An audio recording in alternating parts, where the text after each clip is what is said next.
अस्सलामुअलैकुम वरहमतुल्लाहि वबरकातुहू। Dear student, ninth class math का जो चैप्टर नंबर 9 है वो कर रहे हैं और आज एक्सरसाइज जो 9.4 है वो करेंगे।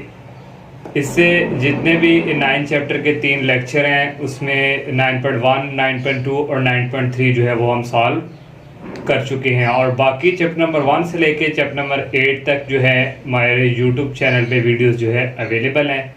एक्सरसाइज जो 9.4 है स्टूडेंट, इसमें हमारे पास जो नई चीज़ आएगी वो है geometrical properties of polygon and their applications. Geometrical properties की पॉलीगॉन है और एप्लीकेशन है। प्रॉपर्टीज़ ऑफ पॉलीगॉन कौन सी यूज़ होंगी वो यहाँ पे उसके कुछ रिजल्ट्स हैं, फार्मूले हैं जो एक्सरसाइज के क्वेश्चन में यूज़ होंगे।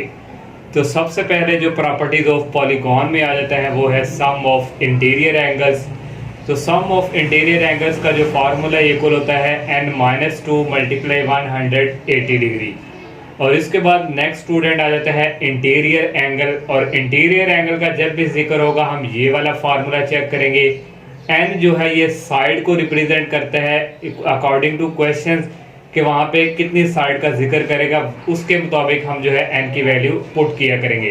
तो n-2 multiply 180 degree dividing by n, ये इंटीरियर एंगल के लिए फार्मूला यूज होगा। और एक्सटीरियर एंगल के लिए होगा यूज 360 डिग्री आवर एन। और स्टूडेंट नीचे एक नोट लिखा हुआ है, ये आपके एमसीक्यूज के लिए भी बेस्ट है। Interior and exterior angles are supplementary. Interior और एक्सटीरियर एंगल्स को हम सप्लीमेंट्री कहते हैं। जब इन दोनों को ऐड करें इंटीरियर और एक्सटीरियर का तो ये इक्वल आता है 180 डिग्री के। ये एक जो है रूल है, आपने ये माइंड में सेव कर लेना है। और एक डायगोनल होता है, डायगोनल स्टूडेंट हमारे पास होता है n × n-3/2। तो ये कुछ स्टूडेंट जो रिजल्ट्स हैं ये एक्सरसाइज के क्वेश्चन में यूज होंगे।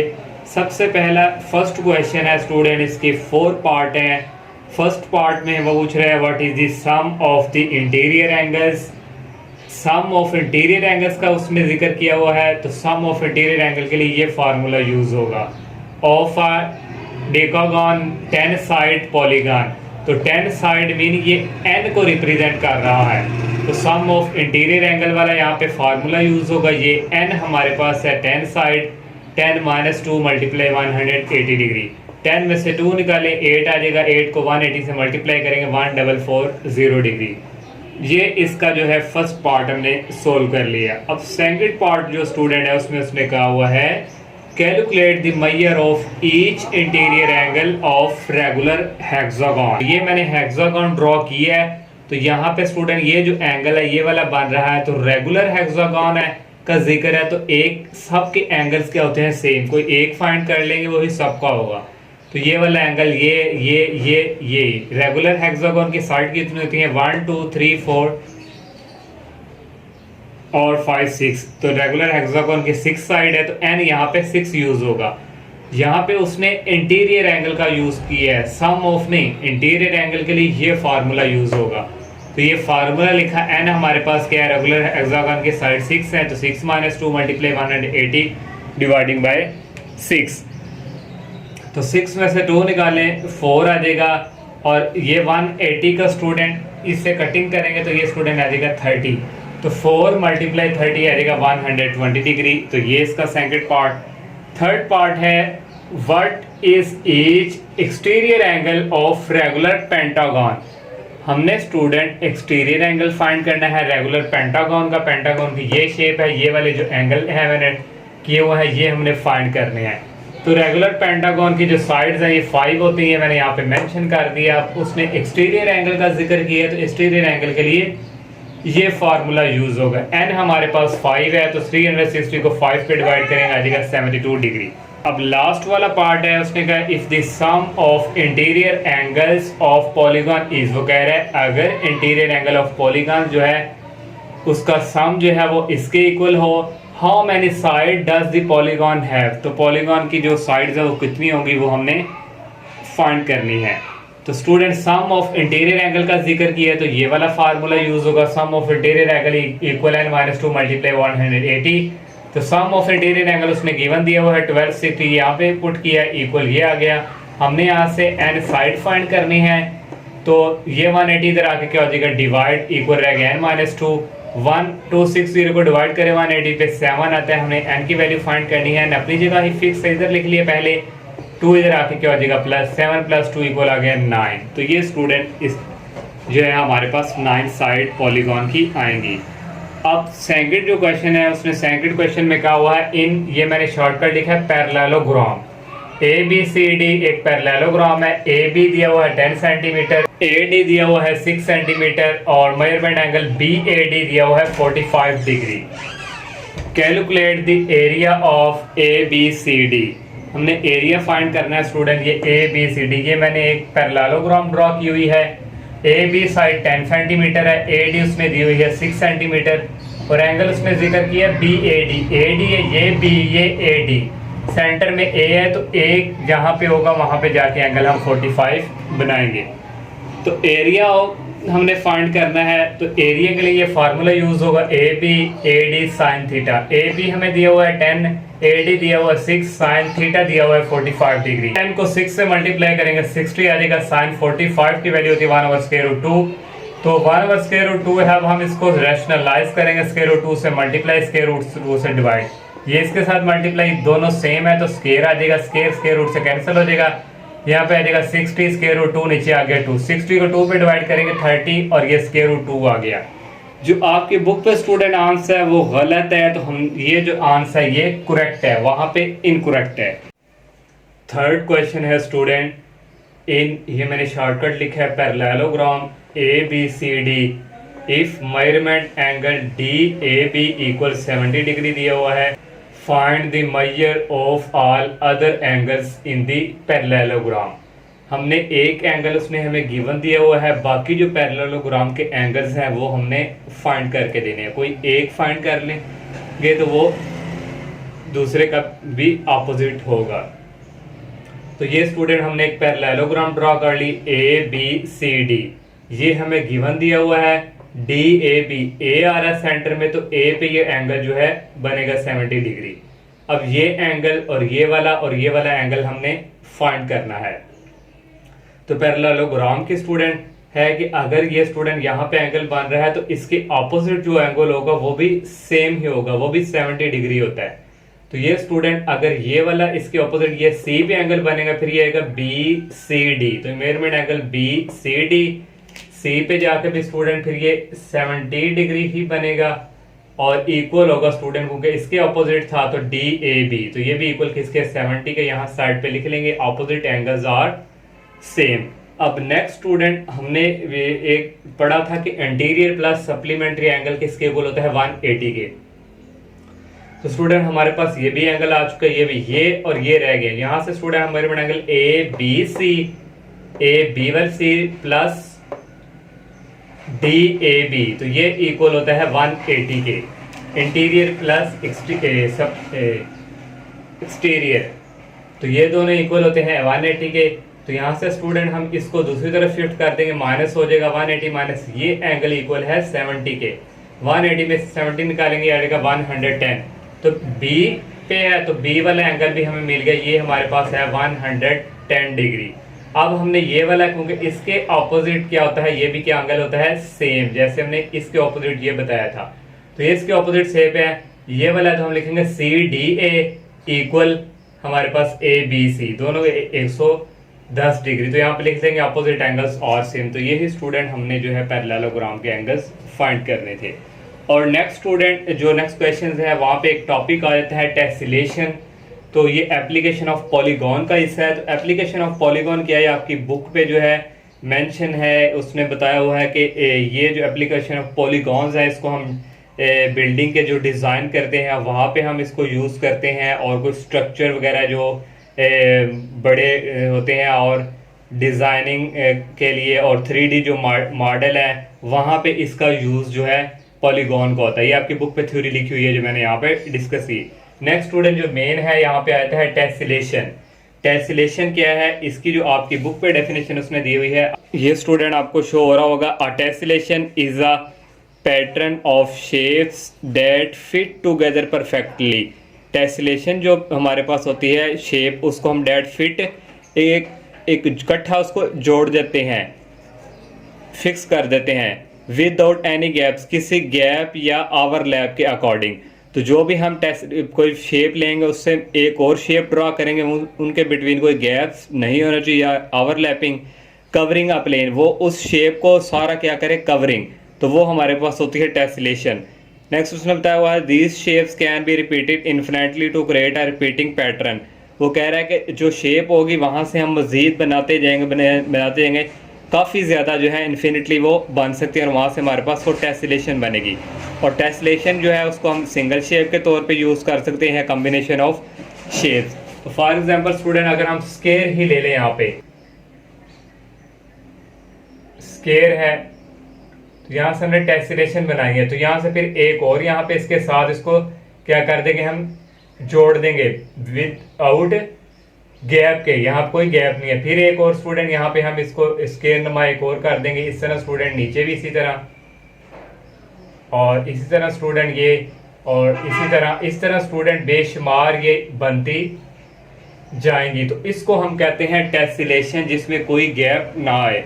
फॉर एग्जाम्पल स्टूडेंट, जब हम घर में जो है ज़मीन के ऊपर टाइल्स लगाते हैं या दीवारों के ऊपर टाइल्स लगाते हैं, तो एक टाइल दूसरी टाइल के साथ हम जोड़ी होती है, ऐसे कोई उसके दरमियान गैप नहीं होता। एक टाइल लगी फिर दूसरी फिर तीसरी, इस तरह स्टूडेंट वो एक डिब्बा नुमा कोई बन जाता है। लेकिन ये जो शेप है ये इर्रेगुलर भी हो सकती है, थोड़ी तिरछी भी हो सकती है, लेकिन वो क्या होगी, टेसलेशन। तो इसको हम कहते हैं टेसलेशन। तो इसके अब जो क्वेश्चंस हैं ये टेसलेशन से रिलेटेड, अब हम वो सॉल्व करते हैं। नेक्स्ट क्वेश्चन 4 है student, a shape is cutting. इसकी मैंने स्टेटमेंट यहाँ पे कंप्लीट नहीं लिखी है, आपको शो करवाते हैं। अ shape is created by cutting a square in half diagonally. वो कह रहा है कि एक जो है शेप आप लें उसकी स्क्वायर की और उसको कटिंग करें, हाफ करें diagonally, and then attaching a right angle triangle to the hypotenuse of each half. कह रहा है उसको अटैच करें एक ट्राइंगल हाइपोटेन्यूज के जो हाफ हो ईच हर एक के साथ। Explain why this shape can tessellate. वो कह रहा है कि एक्सप्लेन करें कि ये जो शेप है ये टेसिलेट है या नहीं।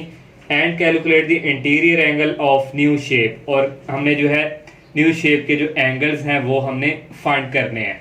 तो स्टूडेंट यहाँ पे देखें, ये मैंने एक स्क्वायर नुमा शेप बना ली, इसको स्टूडेंट मैंने कटिंग स्क्वायर को किया हाफ डायगोनली। ये स्टूडेंट डायगोनल होता है, एक ये स्टूडेंट कट कर ले, ये शेप बन गई, एक ये, इन दोनों को मैंने यहाँ पे सेपरेट कर दिया।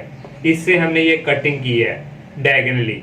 और उसमें क्या है कि वहां से जो है इसको जो है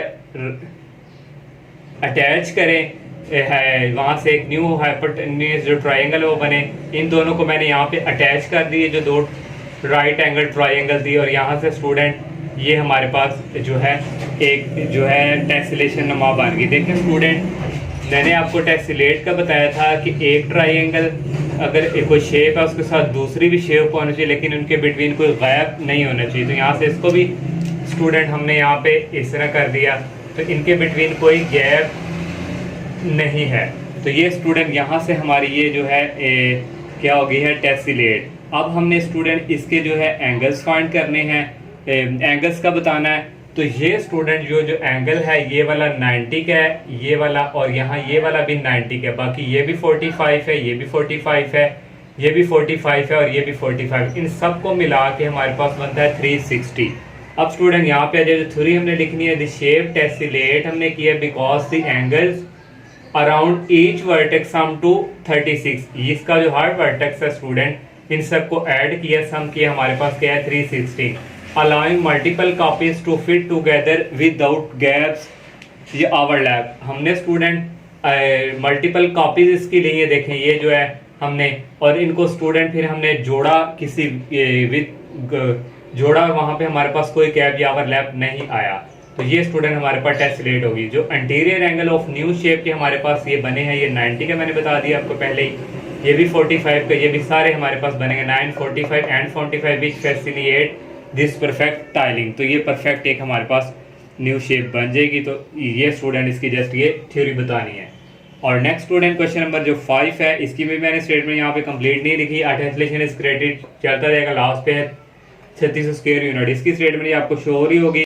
क्वेश्चन नंबर 5 है, a tessellation is created by repeatedly reflecting basic shape. The basic shape is a right angle triangle का उसने जिक्र कर दिया with the side of length 3, 4 and 5 unit. Right angle triangle की उसने बता दिया, इसकी जो लेंथ है वो भी बता दी है। Find the minimum number of reflects need to create a tessellation. वो कह रहा है मिनिमम नंबर ऑफ हमने फाइंड करने हैं जो इसको टेस्लेट किया हुआ है। डेट कवर स्केयर जो हमारे पास एक होगी, तो उसका उसने एरिया दे दिया है 3600 स्क्वायर यूनिट्स। तो ये स्टूडेंट हमने राइट एंगल ट्राइंगल बना ली। इसकी जो उसने साइड दी हुई लेंथ 3 और ये बड़ी जो होती है ये हाइपोटेन्यूज होती है 5 और ये हमारे पास परपेंडिकुलर। तो इसके लिए स्टूडेंट पहले, क्योंकि हमें मिनिमम रिफ्लेक्शन के लिए सबसे पहले एरिया ऑफ ट्राइंगल फाइंड करना है। एरिया ऑफ ट्राइंगल होता है 1/2, ये होता है बेस। स्टूडेंट फार्मूला यूज किया, ये 3 आ गया और ये हमारे पास 4। 3 को 4 से मल्टीप्लाई किया 12 आ गया, 12 को 2 पे डिवाइड किया, ये हमारे पास आ गया 6 यूनिट। ये एरिया ऑफ ट्राइंगल है। हमने मिनिमम रिफ्लेक्शन फाइंड करने, इसके लिए फार्मूला था area of square dividing by area of triangle. Area of square उसने हमें लास्ट पे दिया हुआ 36 और एरिया ऑफ ट्राइंगल हमने फाइंड किया 6। इसको डिवाइड करेंगे स्टूडेंट 6 6 द 36 और ये 00 600 हमारे पास ये आ जाएगा मिनिमम रिफ्लेक्शन। नेक्स्ट क्वेश्चन जो 6 है स्टूडेंट, इसकी भी मैंने स्टेटमेंट कंप्लीट नहीं लिखी, ये आपको शो हो रही होगी। Tessellation is created using regular hexagon को इस्तेमाल करते हुए आप एक टेस्लेशन क्रिएट करें। उसने कहा each hexagon has a side length of 5 centimetre. हर जो हेक्सागोन है उसकी जो हर साइड है वो कितनी, उसने 5 बता दिए। Find the total area of tessellation, हमें एरिया ऑफ टेस्लेशन फाइंड करना है। इफ कंसिस्ट ऑफ 25 हेक्सागोन, तो कह रहे 25 हेक्सागोन जो है वो मिलके एक टेस्लेशन बनाएंगी। और total perimeter of the outer as of tessellation, perimeter का भी उसने जिक्र किया। सबको स्टूडेंट पेरीमीटर होता है, सबको ऐड करवा के। तो ये स्टूडेंट हमने ये है रेगुलर हेक्सागोन बना लिया है। रेगुलर हेक्सागोन उसकी हर साइड क्या होती है 5, उसने खुद ही बता दिया, लेकिन सबकी सेम ही होती है। तो यहाँ से एक और रेगुलर हेक्सागोन इसके साथ अटैच कर दी, एक और अटैच कर दी, इनके बिटवीन कोई गैप नहीं है, ये टेस्लेशन हमारे पास बन गई। इस तरह स्टूडेंट बेशुमार बनती जाएंगे। मैंने यहाँ ओनली 3 बनाई है, तो उसने 25 का जिक्र किया हुआ है।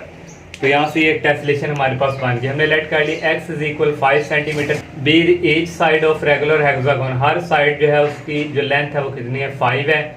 तो एरिया ऑफ टेस्लेशन के लिए हमारे पास एरिया ऑफ हेक्सागोन चाहिए। एरिया ऑफ हेक्सागोन के लिए सबसे पहले हम area of equilateral triangle find करना है। इसका फार्मूला होता है √3/4 x²।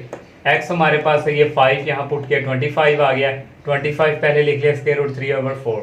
Area of equilateral triangle find कर लिया। अब हमने एरिया ऑफ 1 हेक्सागोन यूज करना है। तो ये होता है हेक्सागोन की साइड कितनी थी 1 2 3 4 5 6 होती है। 6 multiply area of equilateral triangle, 6 multiply इसकी वैल्यू ये फाइंड की है। ये कटिंग हो जाएगा स्टूडेंट यहाँ पे 2 2 4 और 2 3 द 6। 3 को 25 से मल्टीप्लाई किया 75 आ गया और नीचे आ गया 2। अब हमने एरिया ऑफ टेस्लेशन फाइंड करना है। तो टोटल हमारे पास टेस्लेशन कितनी है 25 को मल्टीप्लाई करवाएंगे एरिया ऑफ हेक्सागोन से। तो इसको कैलकुलेटर से सारा करोगे स्टूडेंट तो आपको ये आ जाएगा 1623.7। तो यही स्टूडेंट हमने एरिया ऑफ टेस्लेशन फाइंड करना था।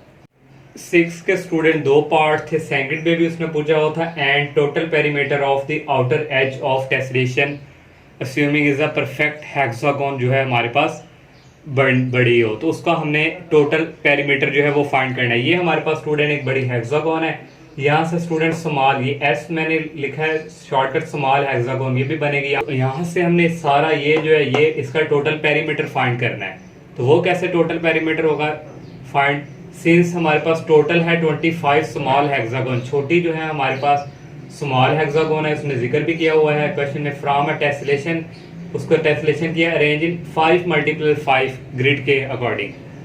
फॉर्म अ लार्ज, वहाँ से हमारे पास एक बड़ी हेक्सागोन बनी। फिर हम 1 साइड ऑफ लार्ज हेक्सागोन, तो वो हमारे पास होता है 5 × साइज ऑफ स्मॉल हेक्सागोन, वो 5 × 5 ही है, तो ये आ जाएगा 25 सेंटीमीटर। यहाँ से अब हम student total perimeter of large hexagon find करेंगे। 6 साइड होती है, मल्टीप्लाई करेंगे 25 से, तो ये आ जाएगा हमारे पास 150 सेंटीमीटर। सेवन क्वेश्चन है student, a rectangular floor is 12 metre by 15 metre. एक रेक्टेंगुलर फ्लोर है, वो उसकी जो है विड्थ और लेंथ जो है उसने दी हुई है, लेंथ और width 12 15। How many square tiles, कितनी जो है स्क्वायर टाइल्स वहां पे रेक्टेंगुलर पे लगेंगी। ईच हर एक का जो है उसने साइज बता दिया 1 metre by 1 metre. Are needed to cover the tile, ये 1 मीटर बाय 1 मीटर जो है कितनी यूज होंगी उस फ्लोर को कवर करने के लिए। तो ये स्टूडेंट मैंने एक स्क्वायर बना दी और ये स्टूडेंट उसने दिया हुआ है 12 और 15 लेंथ और विड्थ दी हुई है। और यहाँ पे स्टूडेंट हमने जो है स्क्वायर नुमा टाइल्स लगानी है, तो वो हमने काउंट करनी कितनी यूज होंगी। तो ये स्क्वायर नुमा टाइल्स है स्टूडेंट और इसकी उसने लेंथ और विड्थ 1 मीटर बाय 1 दी हुई है। तो यहाँ से स्टूडेंट एरिया ऑफ रेक्टेंगुलर हम निकालेंगे, लेंथ मल्टीप्लाई विड्थ 12 को 15 से निकालने मल्टीप्लाई करेंगे 180 आ जाएगा। अब हमने एरिया ऑफ स्क्वायर निकालना है इसका, इसकी भी 1 मल्टीप्लाई 1 लेंथ मल्टीप्लाई विड्थ, तो ये आ जाएगा 1 सेंटीमीटर स्क्वायर। अब हमने स्टूडेंट क्योंकि उसको कवर करने के लिए हमने जो है स्क्वायर टाइल फाइंड करनी है। Number of square tile equal होती है area of rectangular dividing by area of square. Area of rectangular हमने फाइंड किया 180, एरिया ऑफ स्क्वायर है 1, 180 को 1 पे डिवाइड करेंगे तो ये 180 टाइल जो है स्क्वायर नुमा जो है यहाँ पे यूज होंगी। क्वेश्चन नंबर 8 है स्टूडेंट, अ रेक्टेंगुलर वॉल, एक रेक्टेंगुलर नुमा वॉल है, दीवार है, इस 10 मीटर लंबी है और 120 metre wide. How many gallons of paint are needed to cover the wall. वो कह रहा है जो रेक्टेंगुलर वॉल दीवार है उसको पेंट करने के लिए कितनी गैलन जो है वो पेंट की यूज होंगी। और उसने कहा है इफ वन जो है गैलन कवर कर रही है 35 मीटर स्क्वायर, एक गैलन का उसने बता दिया। तो ये स्टूडेंट हमने रेक्टेंगुलर बना रही है, ये 120 और ये 10 मीटर। और ये स्टूडेंट यहाँ पे दीवार पे जो है पेंट हो रहा है गैलन, ये मैंने यहाँ पे शो कर दिए। तो एरिया ऑफ रेक्टेंगुलर फाइंड करेंगे, लेंथ मल्टीप्लाई विड्थ, तो 120 को मल्टीप्लाई करवाएंगे 10 से, आ जाएगा 1200 मीटर स्क्वायर। तो यहाँ से स्टूडेंट अब हम नंबर ऑफ गैलन फाइंड करेंगे कितनी यूज होती हैं। तो वो स्टूडेंट होते हैं area of rectangular dividing by 1 gallon. तो एरिया ऑफ रेक्टेंगुलर हमने फाइंड किया 1200, तो 1 गैलन के इसके इक्वल उसने दिया 35 के, इसको उस पर डिवाइड करेंगे दिया 34.29, क्योंकि हमने बतानी है कि गैलन कितनी यूज हुई है। तो ये पॉइंट आगे कुछ, तो ये हमारे पास फिर राउंड अबाउट होंगे 35। तो हम यहाँ पे लिख देंगे ये 35 गैलन जो है यूज हुई है। क्वेश्चन नंबर 9 है, इसकी स्टेटमेंट मैं यहाँ पे नहीं लिखी, आपको ये शो हो रही होगी। A rectangular wall has a length of 10 metre and a width of 4 metre. ये भी रेक्टेंगुलर कोई दीवार है, उसकी लेंथ दे दी है 10 और विड्थ दे दी है 4 metre. If 1 litre of paint cover, वो कह रहा है 1 लीटर जो पेंट है दीवार को कवर करने के लिए वो 7 मीटर स्क्वायर यूज हो रहा है। How many litre of paints are needed to cover दीवार। तो दीवार को कवर करने के लिए कितना लीटर जो है पेंट यूज होगा वो हमने फाइंड करना है। ये रेक्टेंगुलर बना ली, ये उसने दिया हुआ है, ये हमारे पास जो है पेंट जो है मैंने यहाँ पे शो करवा दिया लीटर ऑफ पेंट्स। तो एरिया फाइंड करना, उसी तरह 10 को मल्टीप्लाई करेंगे 4 से 40 आएगा। नंबर ऑफ लीटर पेंट्स हमारे पास टोटल ये है, टोटल को डिवाइड करेंगे जितना उसने 1 गैलन का दिया हुआ है, 1 लीटर का 7, 40 को सेम टू सेम इसी तरह 40 को 7 पे डिवाइड करेंगे 5.71। तो ये फिर पॉइंट, तो ये राउंड अबाउट हमारे पास होगा 6 लीटर पेंट जो है यूज होगा। लास्ट वाला क्वेश्चन है, a window has trapezoidal shape, एक जो है हमारे पास ट्रेपेजोइडल शेप नुमा विंडो है, खिड़की है, with parallel side of 3 metre and 1.5 metre. उसके पैरेलल उसने ये साइड दी हुई है और हाइट दी हुई है 2 metre. Find the area of the window, window का एरिया हमने फाइंड करना है। ये ट्रेपेजोइडल नुमा शेप बना ली है, उसके पैरेलल उसने हमें ये साइड दी हुई है और हाइट हमारे पास है 2 मीटर। तो एरिया ऑफ विंडो का फार्मूला यहाँ से यूज होगा, sum of parallel side multiply height. इन दोनों को ऐड किया और ये फार्मूला यहाँ पे होता है 1/2। तो यहाँ भी स्टूडेंट आएगा 1/2। तो पैरेलल साइड दोनों को ऐड किया और हाइट हमारे पास 2, ये 2:2 से हो गया कैंसिल। इन दोनों को ऐड किया 4.5, हमारे पास आ गया, दोनों मीटर है तो मीटर स्क्वायर आ गया। तो ये हमने एरिया ऑफ विंडो जो है फाइंड कर लिया। ये एक्सरसाइज का लास्ट क्वेश्चन था। अल्लाह हाफिज।